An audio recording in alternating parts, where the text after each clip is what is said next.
Now, we've got enough time left today for one kind of speed round. And what I want to ask is, what are your top priorities as we're winding down 2025 and moving into 2026 at the rate of AI exploding and getting smarter, exponentially here? I'm guessing there's going to be some of that, but I'm going to go right down the list here. We're going to go Kris, then Ashok, and we'll end with Brad on this question. What are your priorities for 2026? We kind of touched on mine a little bit. It's really data governance is probably my first ultimate priority, probably for the next 18 months, I'm guessing. Really getting under control where data lives, because I can see where AI is going, and I know that our biggest barrier in our organization is going to be making sure that we have the data available to it in safe and secure manners, to allow us to actually see benefits out of that. So I'm going to go with that. I think that makes a lot of sense. Ashok, how about you? So I think our primary thing is primarily training our team to leverage the tools, right? The AI solutions what we have, and primarily build guardrails around that. I think so. Primarily, how can we be two-step forward, making sure that, right, as a security team, we are already enabled ourselves to put all the security controls against the AI adoption, usage of new tools and technology, and then primarily we have built some solution around data security primarily, and solve some of those enterprise customer problems. How to make that much more efficient, right? I think one thing, right, which I want to just bring it up is AI is not going to replace all the jobs, right? So people are worried about that. Now, is AI going to just take my particular role? But no, I think currently that's not going to happen. So maybe, right, equip yourself to be, maybe called a good prompt engineer, right? So that way you equip your skills so that you can ask the right questions to the AI and do make your life simple, right, with the tools and technology.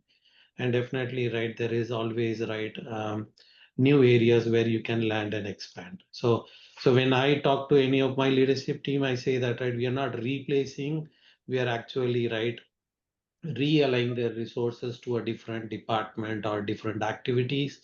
But as far as the team is concerned, it's going to be, right, we'll be still growing the team and supporting the team, right? So that I think that's what we want to bring it up, right, as part of the conversation.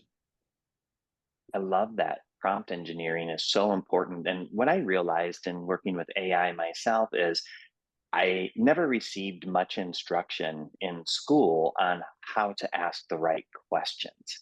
And I find this very challenging because the quality of the question that you ask to AI has a huge difference in what kind of information you're getting back.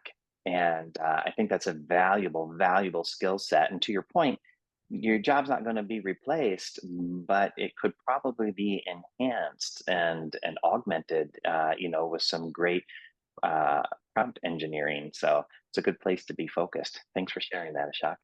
Brad, how about you? 2026, where are the priorities for you?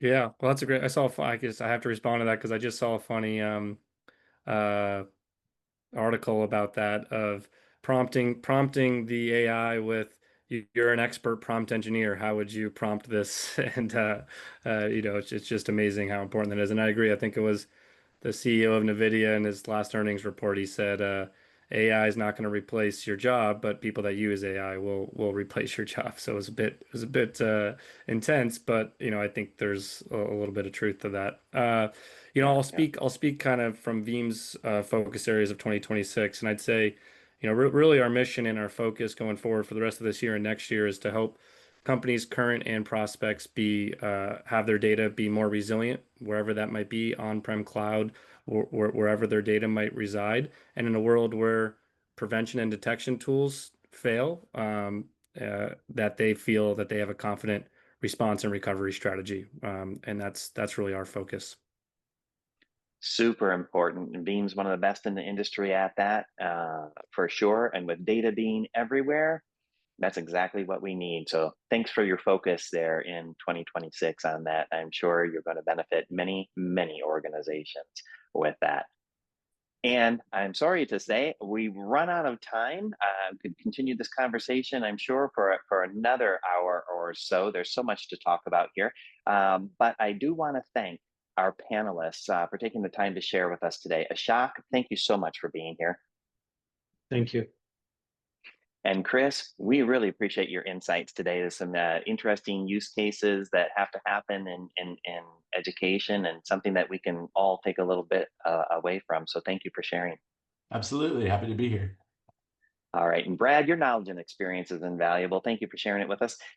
Can you tell our audience where they can learn more about Veeam and how data recovery can be made easy for their organizations too? Is it we going to provide a link or something follow up from this? Yeah, absolutely. I believe there'll be follow-up sent out, but certainly veeam.com, veeam.com is a great place to get started. Thanks. Awesome. All right. Well, thank you for tuning in, and be sure to watch for notices of a live event in your area by CXO Inc. We look forward to seeing you there. I'm Joseph Wolfgram, wishing you a good day. Thank you for watching.